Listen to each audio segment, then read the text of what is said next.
Bienvenidos a todos al primer podcast argentino sobre derecho. Estamos acá en el aire, en realidad en el aire estamos ahora porque esto lo van a escuchar grabado, si algún día lo escuchan. El podcast, para los que no sepan lo que es un programa de radio grabado, es un programa de radio on demand que puedes escuchar cuando vos quieras. Esto no es radio, no van a escuchar la hora, no van a escuchar la temperatura, ni van a escuchar la humedad. Básicamente porque no importa cuándo estén escuchando eso, más o menos. Las risas que escucharon recién son de mis dos compañeros que me acompañan ahora. Yo soy Gonzalo Carballada, lo tengo a Augusto Carzoglio acá a mi izquierda. Buenas, ¿cómo andan todos? Y la tengo a María Paula Iñazú a mi derecha. Hola, buenas tardes a todos. Nos está faltando una compañera que, bueno, por su reciente cambio de estado civil no ha podido venir hoy, pero no importa, la vamos a esperar y la vamos a tener presente. Es nuestra amiga María Agustina Vázquez, que ya se va a sumar en los próximos programas. Yo particularmente me dedico a hacer derecho laboral y de eso es más o menos de lo que voy a intentar hablarles. Pau es una abogada laboralista devenida en civilista y asesoramiento de empresas en materia comercial, así que ella va a hablar de eso. Y Augusto es nuestro especialista en lo que es el mainstream del derecho, que es el derecho penal, que es lo que le gusta a todos y nos asusta a todos también, así que él también nos va a dar una mano con eso. Por último, Agus nos va a ilustrar con derecho administrativo, que es esa parte en la que, ese pequeño laberinto donde nos perdemos todos y siempre gana el Estado, ¿no? Más o menos, Agus ya estuvo de los dos lados, así que conoce todas las trampas. Bueno, bien, lo que les quiero contar antes de empezar es de qué se trata esto. La verdad que es básicamente hacer lo mismo que hacemos todos los abogados más o menos todos los días, que es leer una jurisprudencia, leer un poquito de doctrina, leer un newsletter, intentar estar actualizados de alguna manera. Solo que hace casi 100 años, en 1918, se fundó la primera revista de jurisprudencia argentina y desde ahí hasta acá los abogados nos actualizamos más o menos igual, leyendo revistas de jurisprudencia por internet o en papel, pero siempre igual. Queremos y creemos que le podemos dar una vueltita a esto, colaborar de otra manera y hacer comunitario, algo que venimos haciendo todos más o menos igual. Yo no sé ustedes, chicos, cómo se actualizan, pero al menos cambiamos en mi caso, un poco la revista por capaz una revista digital, una revista de internet, pero seguimos teniendo que leer mucho. De hecho, cada vez que uno dice yo soy abogado, lo primero que te dicen, ¿te gusta leer? Claro. No me gusta leer. No me gusta, esa es la parte leo que nadie a la entiende. fuerza.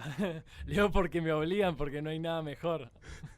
¿No hay otra opción para hacer? Y ya que estamos ahora en la era tan tecnológica y vemos que, bueno, tanto los adolescentes como nosotros, que ya no somos tan adolescentes, estamos tan cerca de la tecnología que mejor de que poder escucharnos y utilizar esta herramienta que nos sirve para el día a día en la profesión. Claro, más vale. Creo que como millennials que somos, porque somos millennials, es nuestro deber dar el primer kick-off de este sistema.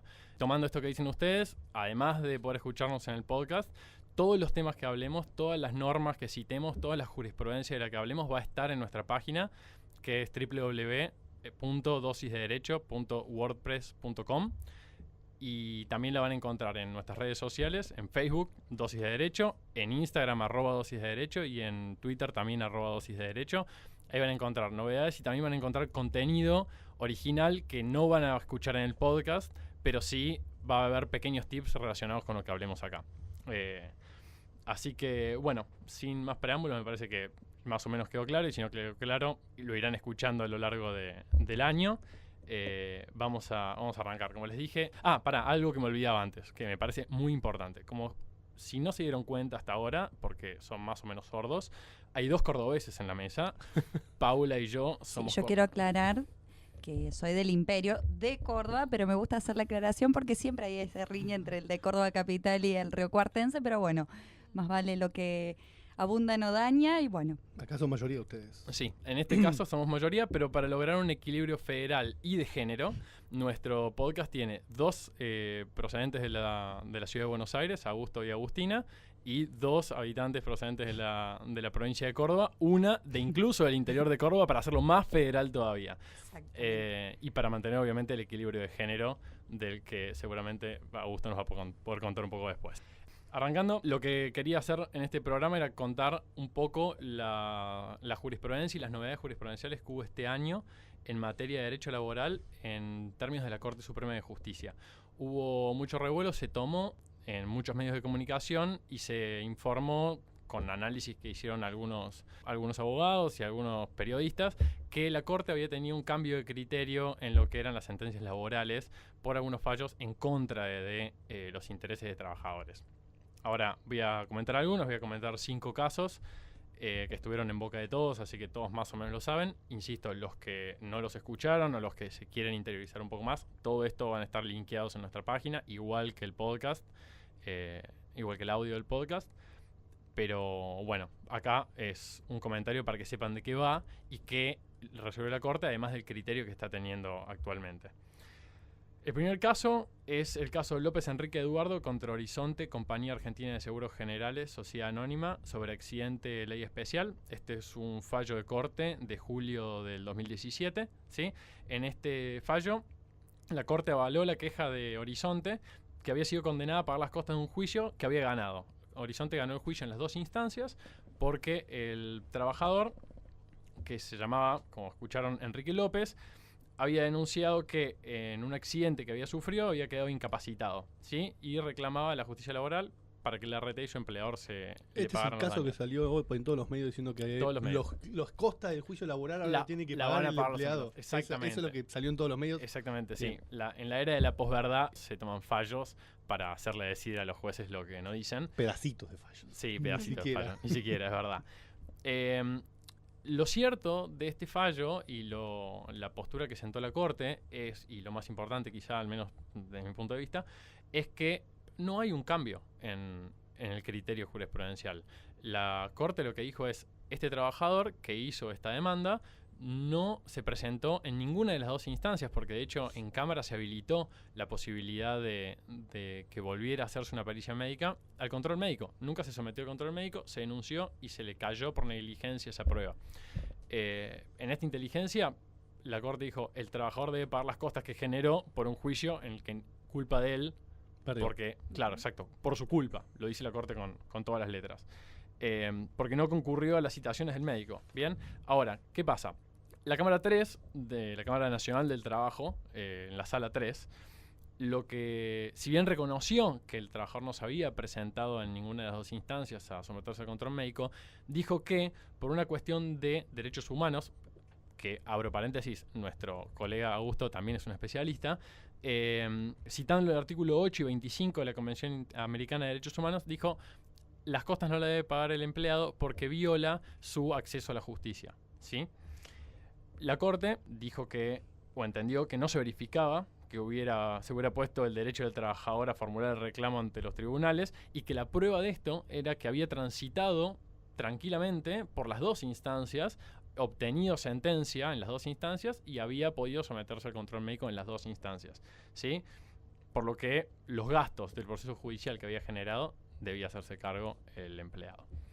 Con lo cual, al menos en este caso, no hay una variación en la jurisprudencia, no hay un cambio de signo político que pueda haber afectado el criterio de los jueces. Sí, más que nada para evitar ese abuso del principio de gratuidad que caracteriza el proceso laboral, porque justamente lo que pretende, mediante el fallo de la Corte, es hacer saber al trabajador de que no abuse en reclamos que por esta vía, ya que tiene la facultad de acceder a la justicia justamente con este beneficio de gratuidad, de que no abona ningún tipo de costas. Inclusive vemos que la tasa de justicia no es abonada al inicio de la causa en sí.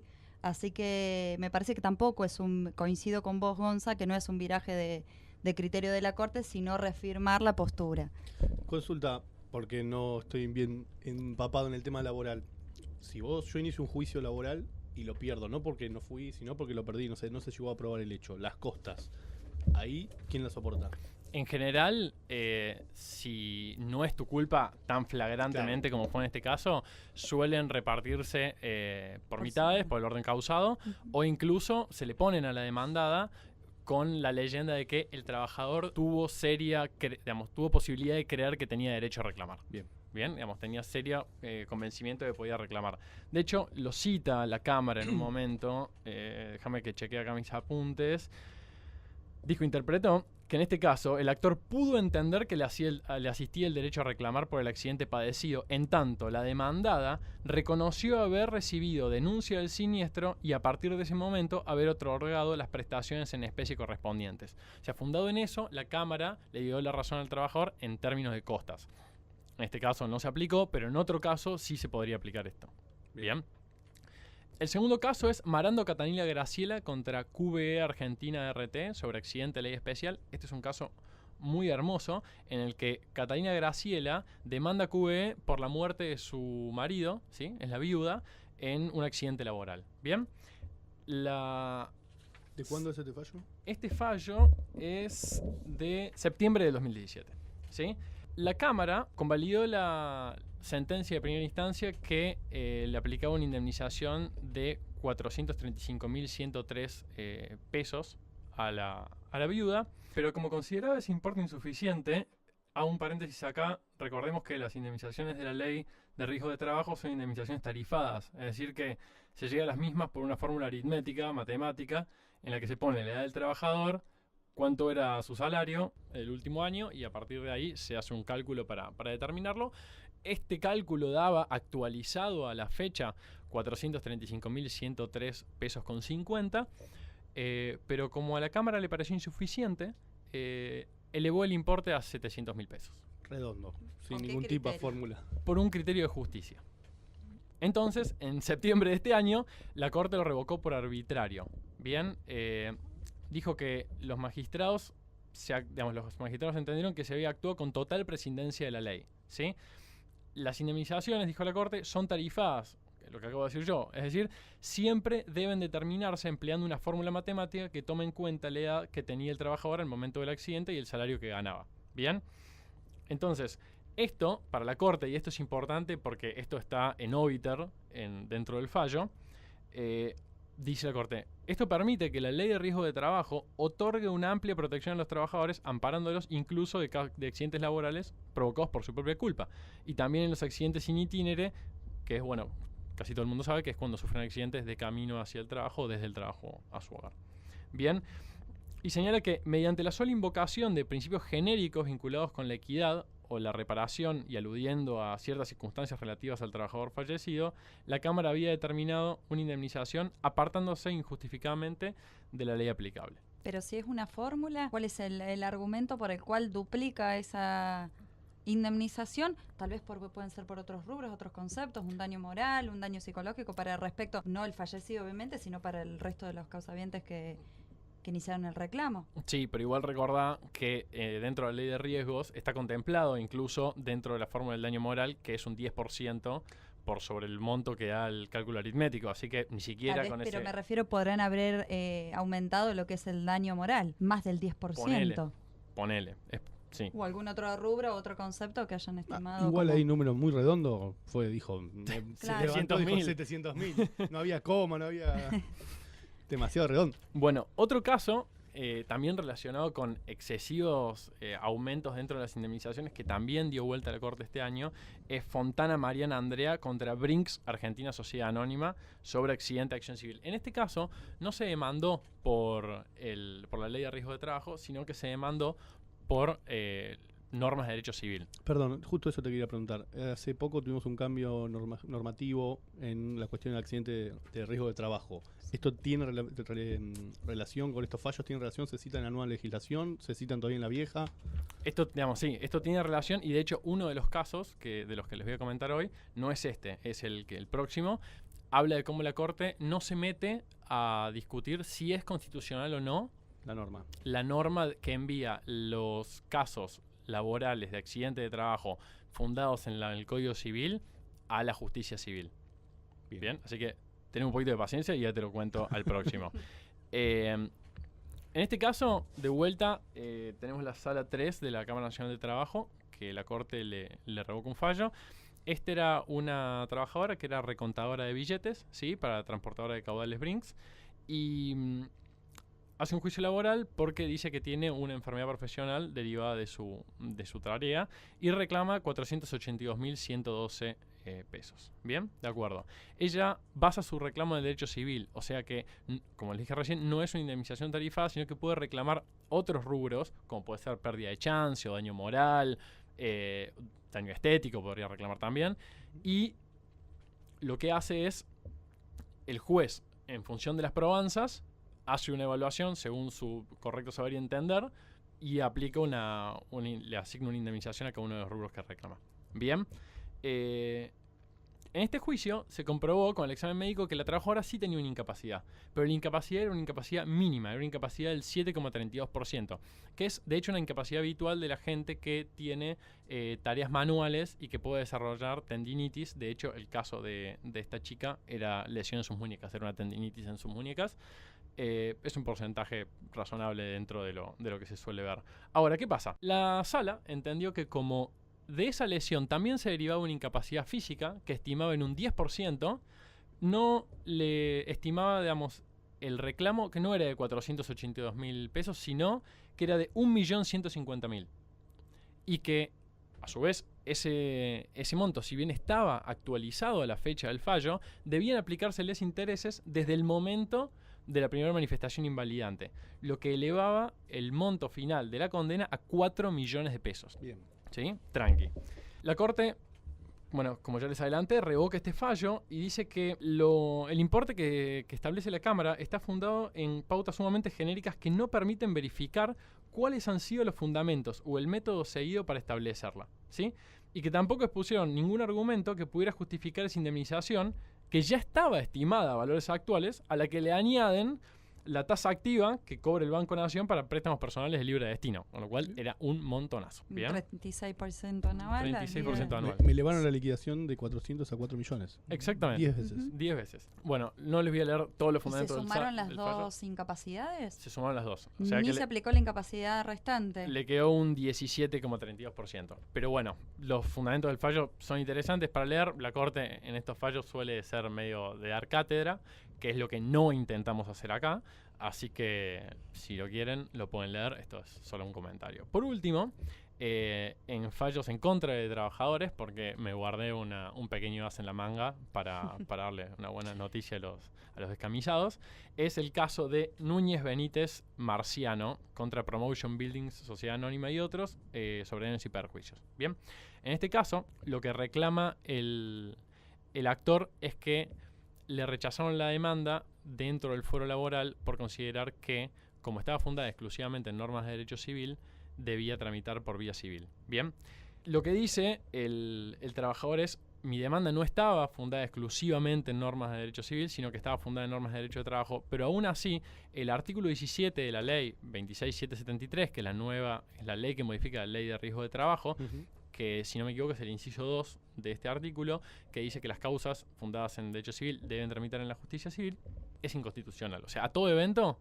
es inconstitucional. Este fallo es de particular importancia porque es un fallo dividido. La Corte no tuvo unanimidad y Lorenzetti, Hayton de Nolasco y Rosenkrantz consideraron que por el momento, subrayando el por el momento, no correspondía a la Corte que se pronunciara sobre estas cuestiones. ¿Por qué? Porque el trabajador no había estado impedido de su tutela judicial, porque básicamente su juicio todavía no había empezado. No le ponía fin al juicio, ni ponía al trabajador en una situación de privación de justicia, ¿sí? Con lo cual no había razones que justificaran la intervención de la Corte en un pleito que no estaba concluido, sino recién iniciado, ¿bien? Ahora, la minoría, Maqueda y Rosati, consideraron que la Corte debía tratar el tema planteado, porque dice que la decisión de remitir el caso a la justicia civil sí implicaba un perjuicio para el demandante. ¿Por qué? Porque se lo priva de un fuero que está especializado para entender las demandas que los trabajadores dirigen a los empleadores y que cuenta con un procedimiento diseñado para garantizar la gratuidad para el trabajador, esto que contabas vos hace un rato, Pau, con el tema de la tasa de justicia, y la rápida solución de los conflictos. Acá hago un paréntesis enorme sobre la rápida solución de los conflictos que en casi todo el país, yo al menos tengo noticias de Córdoba y Tucumán, además de provincia de Buenos Aires y Ciudad de Buenos Aires, pero en donde fue este fallo, la Justicia Nacional del Trabajo, que tiene 80 juzgados, tiene menos de la mitad de los jueces. Lo cual ya se pueden imaginar la velocidad que tramitan esas causas. Igual me llama la atención, discúlpame Gonza que te interrumpa, pero ¿cómo es posible? Tal vez fue un error o en cuanto el derecho a fundar, me imagino que si bien los hechos, el relato de los hechos puede hacer una mención a lo que es el derecho laboral, ¿puede tratarse de un error del colega al momento de fundar el derecho para que directamente haya un rechazo de la justicia laboral? Mirá, al menos en mi experiencia, la mayoría de los abogados defensores plantean ¿cómo es? La incompetencia. Ujú.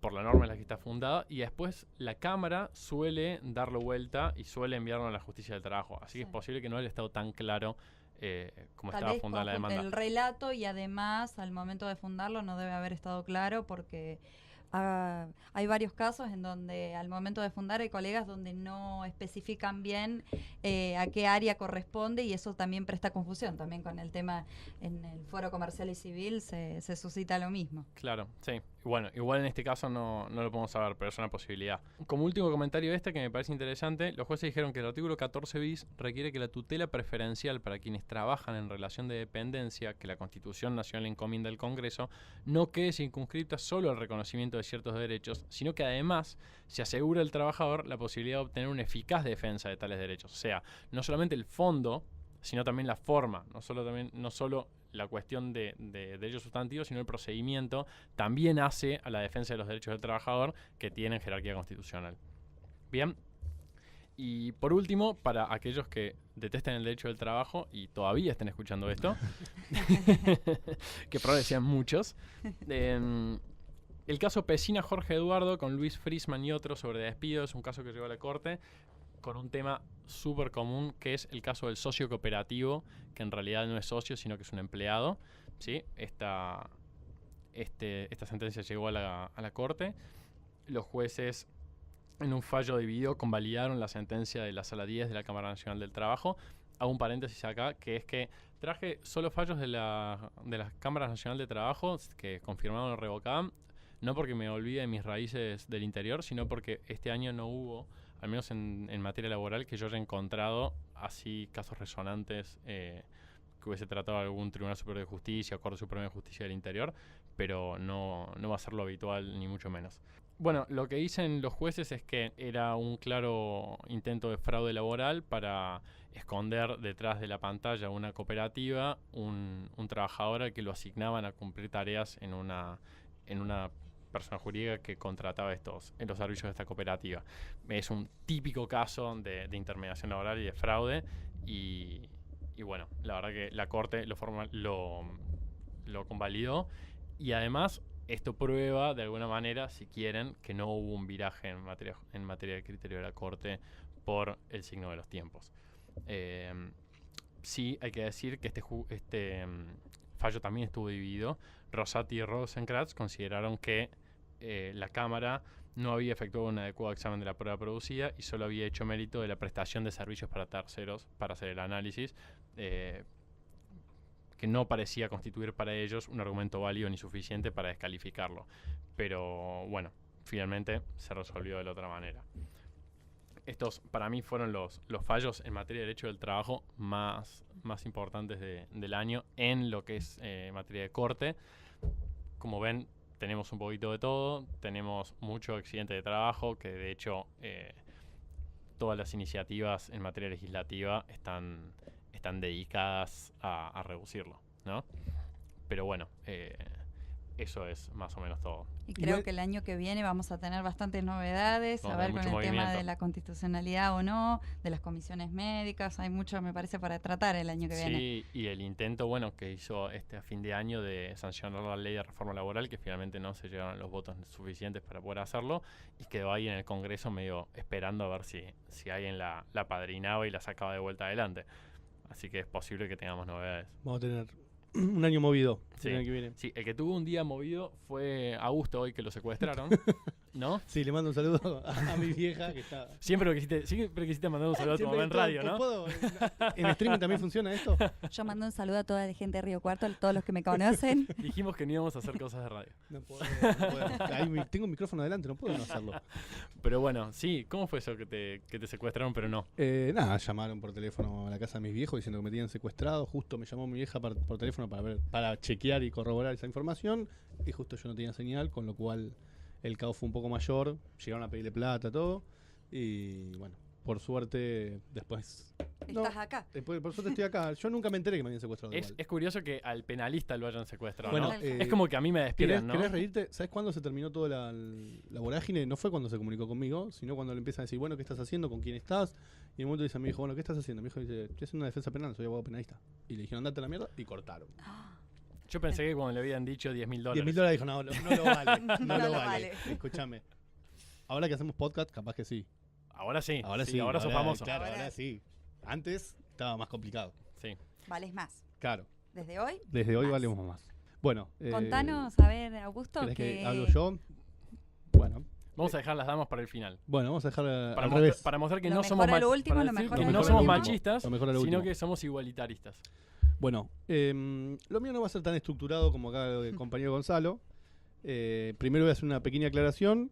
Yo me dedico en el ejercicio libre de la profesión a muchos temas penales. Ya desde mi viejo, que es penalista, siempre siempre se dedicó a penal, con lo cual estoy bastante empapado en el tema. Pero además de la profesión en el estudio, yo soy profesor en la Universidad de Buenos Aires de Derechos Humanos, como habías comentado recién, Gonza, por lo cual siempre hago una referencia y siempre tiene mucha relación lo que toco, sobre todo en penal, con la materia de derechos humanos. Así que hoy no va a ser la excepción. Vamos a hablar un poco, quiero plantear la problemática de la violencia de género desde la perspectiva más que nada desde el defensor, cuando uno tiene algún imputado, cuando uno tiene un cliente que está siendo acusado por algún delito en el contexto, en el marco de la violencia de género, y cuáles son las problemáticas.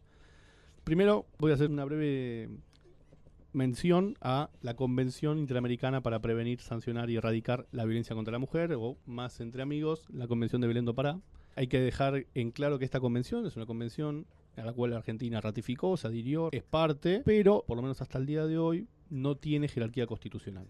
¿Sí? Esta convención lo que hace es, el Estado se obliga a realizar distintas actividades, distintas medidas, con el fin de erradicar la violencia contra la mujer. ¿Por qué menciono esta convención? Porque esta convención es la que todos los jueces, todos los fiscales citan al momento de denegar una excarcelación, al momento de dictar una prisión preventiva, citan cuando estamos hablando en una causa en el marco de la violencia de género.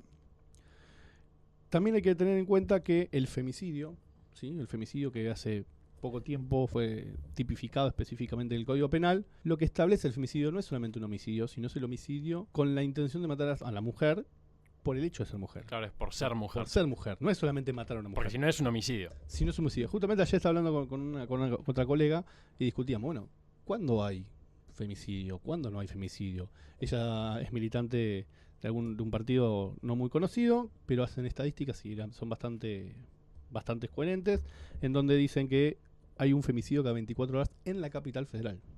¿Sí? Si nosotros nos alejamos del centro de la capital federal, nos alejamos más al interior, esa estadística aumenta.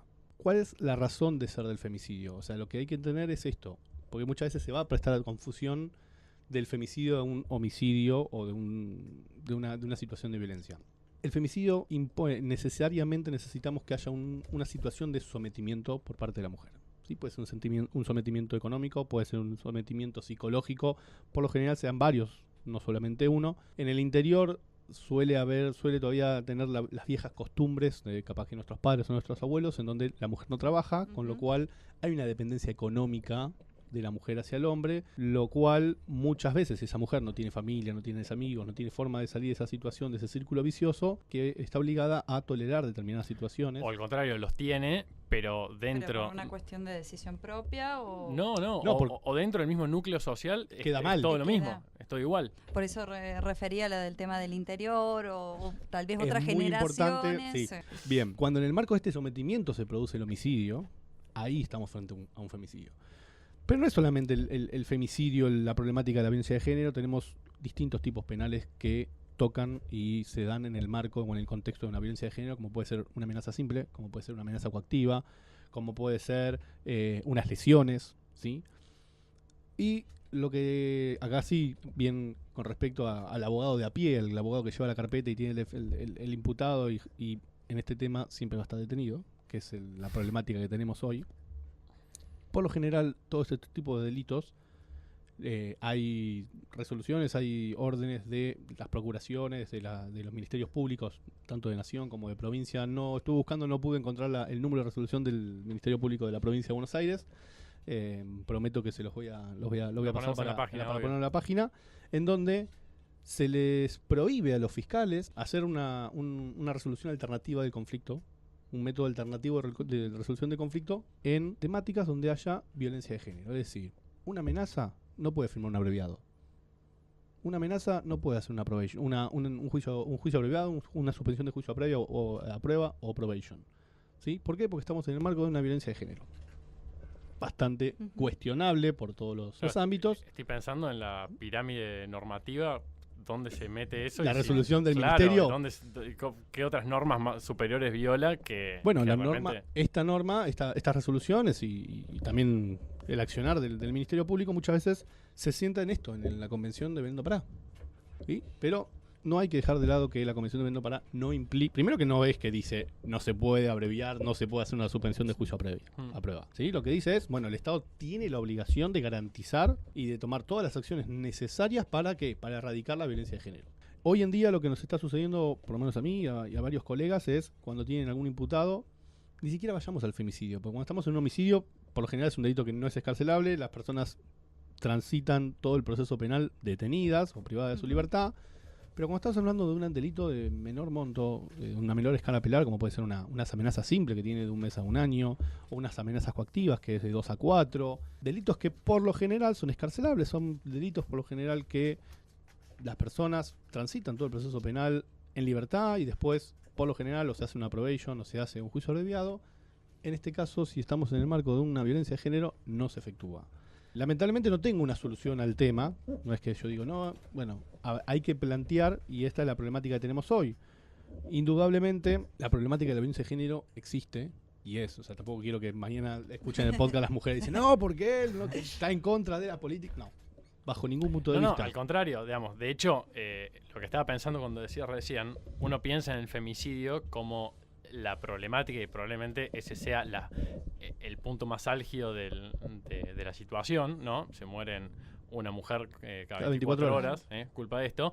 Pero, digamos, si tenemos en cuenta la cantidad de otras situaciones, amenazas coactivas, de repente, digamos, daños o amenazas, qué sé yo, la cantidad de mujeres que sufren actualmente o que han sufrido en algún momento, digamos, se multiplica de manera geométrica. Totalmente. Pero a ver, si te hago una consulta a ver si es correcto.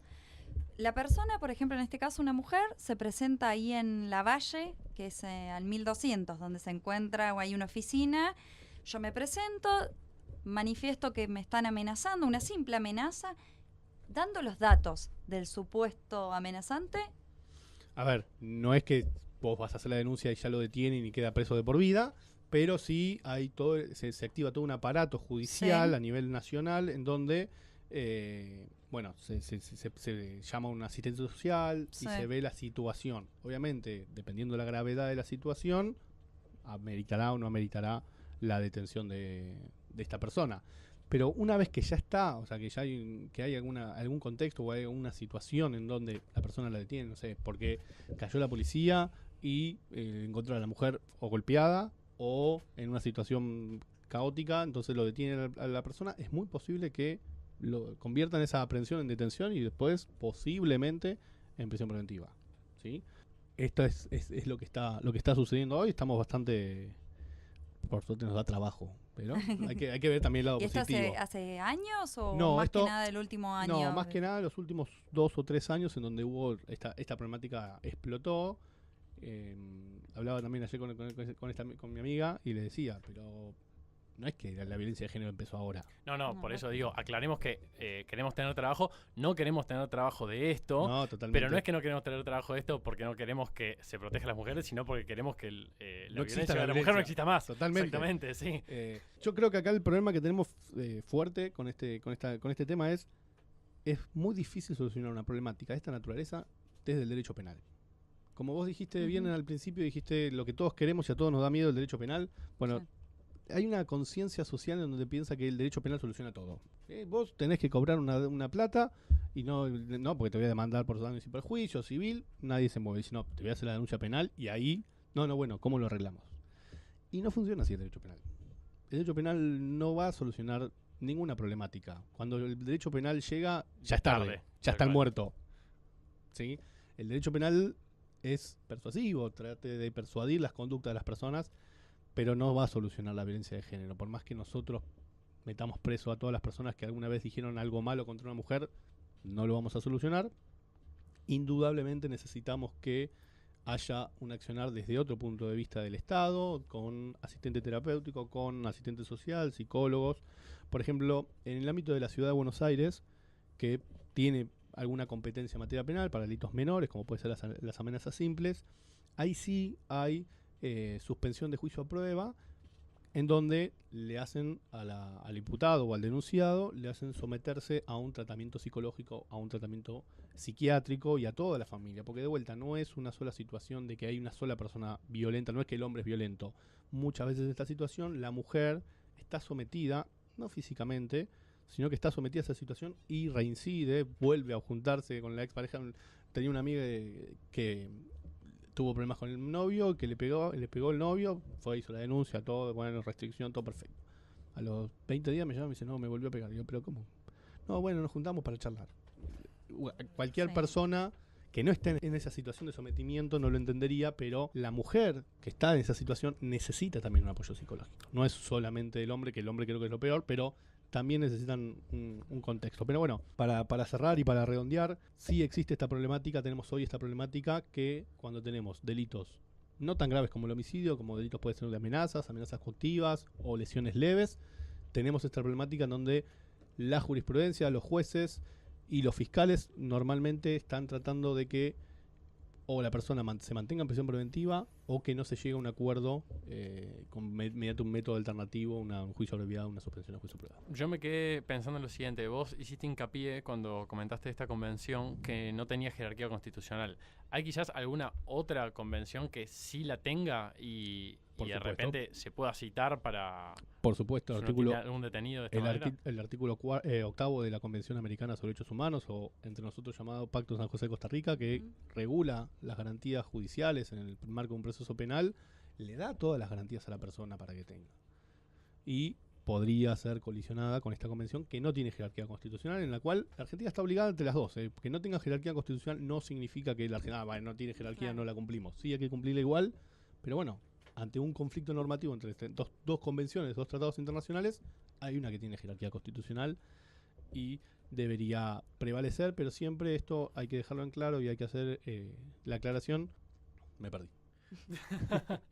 A todos nos pasa. Estabas diciendo que si bien hay dos convenciones, una que hay que analizar cada caso en particular y hay que ver en cada momento, o sea, en cada situación, cuál es la situación que de hecho que hay para poder ver cuál prevalece. Este examen previo que vos decías, si realmente existe una situación de presión o sometimiento que pueda llevar una causa de femicidio o que sea un delito común y corriente sin el condimento de que sea porque esa persona es mujer. Totalmente. ¿No? Totalmente. Digamos, ese paso previo. Y bueno, como son inferiores, ahora al final la dejamos a Pau.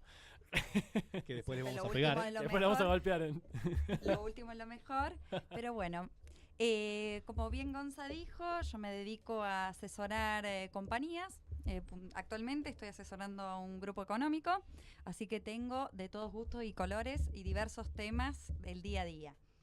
El tema que voy a comentar es más que nada un consejo para aquellos clientes que nos están pidiendo de la posibilidad de dar forma mediante un instrumento legal a determinadas operaciones que tengan naturaleza onerosa.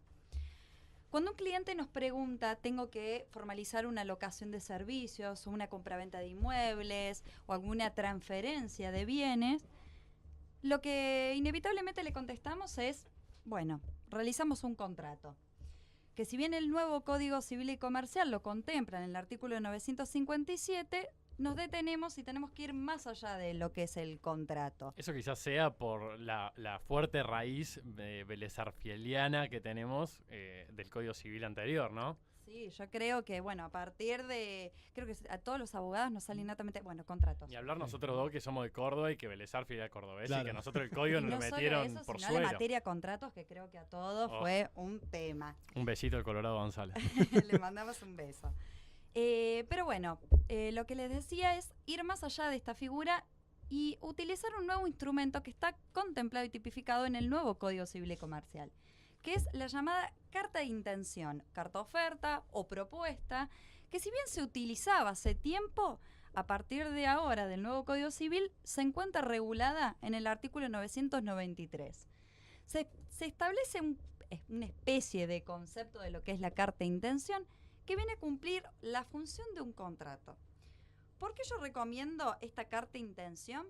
Porque esta carta de intención, que viene a tener similares características a un contrato, permite que aquellos clientes que quisiesen dar una forma a sus operaciones no estén grabados por el impuesto al sello.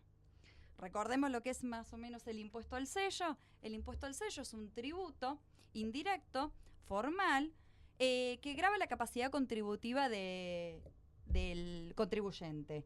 Es un tributo que lo perciben las distintas jurisdicciones provinciales y está contemplado en cada código fiscal. Paréntesis, hago mención de la Ley de Coparticipación Federal respecto a la distribución de los impuestos, en donde, si bien las provincias establecieron el régimen de coparticipación, la propia ley establece respecto a qué quedaría encuadrado dentro del impuesto al sello. Hay un artículo dentro de esa ley de coparticipación, que es la ley 23.548, que luego la vamos a agregar en la página, es del año 1988. En su artículo 9, el inciso B puntualmente, especifica cuáles son los límites para que quedase encuadrado dentro del impuesto al sello. ¿Por qué, recapitulando, por qué recomiendo la carta de intención en vez del contrato? Porque además de asesorar empresas y brindar ese encuadre legal, lo que debemos hacer como profesionales es también ahorrar. Ayudar a nuestro cliente a evitar erogaciones, evitar costos que son innecesarios. Si la carta de oferta cumple la misma función que el contrato, ¿por qué no utilizar este instrumento que ahora está contemplado en el Código Civil? Sí, y te interrumpo que además de hacerles ahorrar a nuestros clientes, les tenemos que mostrar que les estamos haciendo ahorrar. Por supuesto. Que no es menor, para nada. Uno En tiene que realidad mostrar. haces ahorrar, no, le decís, mis honorarios son gratis. Claro. Yo te los estoy ahorrando de este Uno lado. rinde cada carta de documento y bueno, sabemos que el impuesto al sello puede gravar entre un 1 y un 5% de la cuantía de la operación. Claro, y dependiendo qué es lo que sea, puede ser un montón de Estamos plata. hablando de una compraventa, una transferencia. Bueno, eso varía bastante, creo que en la economía de nuestro cliente. Tacho de los auspiciantes de las agencias de recaudación provinciales. Sí, ¿no? sí. No. Que por ahora no tenemos ninguno, pero si algún Pero auspiciante tentativo está escuchando esto, pueden hablar con nosotros. Pero luego les voy a comentar, porque son ansiosos los dos, que las provincias se comprometieron a derogar este impuesto. ¿Cuándo? En el 93, en el año 93, el Ahora de pacto vuelta. fiscal. Al día de la fecha no lo derogaron, el año 93 se comprometieron y lo que pretenden por lo menos es tratar de limitar el encuadre del impuesto. Pero ahora con la nueva reforma tributaria, las provincias no se habían comprometido en... Se comprometieron, pero todavía lo siguen O percibiendo. sea, sigue el mismo compromiso del 93. Sigue qué- el mismo por qué no me compromiso. sorprende, no? Y aparte el compromiso era de derogación absoluta. Claro. Ahora lo han disminuido a colocar ciertos límites, que obviamente son los límites que se mantienen en este caso en el tributo, que es la onerosidad, la territorialidad y la obligatoriedad. ¿Con respecto a qué? ¿Por qué? Porque el tributo del impuesto al sello lo que hace es gravar esas operaciones y son recaudadas por, bueno, en este caso por ARBA. Si nosotros entramos en la página, es en la página de ARBA, transferencia gratuita de bienes, y está la posibilidad de descargar el formulario para poder abonar el tributo. No es que nosotros nos van a venir y nos van a obligar a pagarlo, pero si tenemos algún tipo de controversia o algo judicial, es el propio juez que nos dice que lo abonemos. Caso contrario, rechaza la demanda. A ver, lo que quiero decir, la falta de pago del tributo no va a afectar a la validez o no del contrato o de la carta de intención. Obvio. ¿Por qué digo la carta de intención no queda encuadrada en este tributo? Porque le falta un requisito. Para que el impuesto al sello grave la operación, tiene que basarse en un solo documento.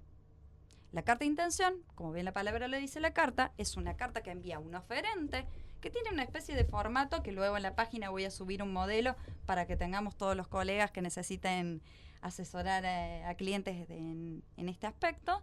Por ahora es gratis. Por ahora es gratis los modelos, aparte los he elaborado De tu puño y letra, Minuciosamente. exactamente. con tu pluma. Pero la carta de intención, como bien la palabra lo dice, es una carta que envía el oferente hacia el destinatario, en donde se establecen los términos y condiciones como un contrato normal, pero la diferencia que tiene es que falta la firma de una de las partes, el destinatario. Claro. Se suelen colocar distintas cláusulas a la hora de aceptar esa carta de intención. O puede ser un depósito, o una transferencia, o que esté sujeta a una nota expresa de aceptación. Yo por lo general recomiendo a la hora de asesorar una nota aparte donde surge expresamente que el destinatario acepta en su totalidad todos los términos y condiciones de la carta oferta. ¿Por qué? Porque ante cualquier eventualidad, alguna discusión de las cláusulas o alguna controversia respecto de las mismas, tengo aceptada en su totalidad y por todas las causas por parte del destinatario. Viajo un poquito a las clases de Derecho Romano de la Católica de Córdoba y sería como que el consentimiento, el consentire, es en otro documento, digamos, está en otro lado. Exactamente, pero justamente lo que el impuesto al sello establece es que solamente se tiene que votar en una sola documentación. Si yo tengo un documento que sería la carta oferta y la aceptación en otra nota, son dos documentos. Ahora, qué raro que... O un depósito. Qué raro que inclusive. después de la modificación del Código Civil, que ya van un par de años de eso, aunque salvo Pau, ninguno de los dos lo leyó, digo, no se haya modificado para también grabar las cartas oferta, ¿no? No, Curioso. lo que pasa que el nuevo Código Civil lo que hace es contempla la carta oferta que ya se utilizaba. Pero el tema del tributo tiene que haber una modificación de los códigos fiscales provinciales. Claro. No es que el Código Civil puede establecer. Sí se contempló estas tratativas precontractuales a partir del nuevo Código Civil, pero en materia tributaria excede totalmente a lo que es el área civil y comercial. Nada más reformar un código fiscal en cada provincia no es tan trabajito. sencillo. Sí, es un trabajo político interesante. Sí, pero bueno, está ese compromiso por las provincias, pero bueno, veremos también, como vos, Gonza, en el área laboral también tendremos novedades. Seguro. Y seguramente agregaré, qué ocurre en el caso de que las cartas ofertas quedarían grabadas por este tributo. Que en caso de que si se detecta que no fue abonado, suele establecerse multas de entre un 2% mensual por el caso de omisión del pago del tributo. Mirá vos. Eso depende obviamente de cada Bastante. jurisdicción y de la auditoría y control que haga cada Y provincia. además pagar el tributo, ¿no? Totalmente. Y además pagarlo. Yo las cartas de oferta que he hecho han sido con una aceptación tácita, generalmente con un depósito, con alguna acción en particular de una de las partes. Pero estoy pensando que esto tiene, más allá de algún cliente que quiera hacer una operación comercial, tiene hasta, de repente los particulares podrían aplicarlo a, compraventas mucho menores, Tranquilamente domésticas. Un particular lo puede hacer entre particular y particular una alocación de servicios. Claro. Una simple propuesta de prestación de servicios, se puede establecer todos los términos y condiciones, inclusive la cláusula donde cómo se considera aceptado.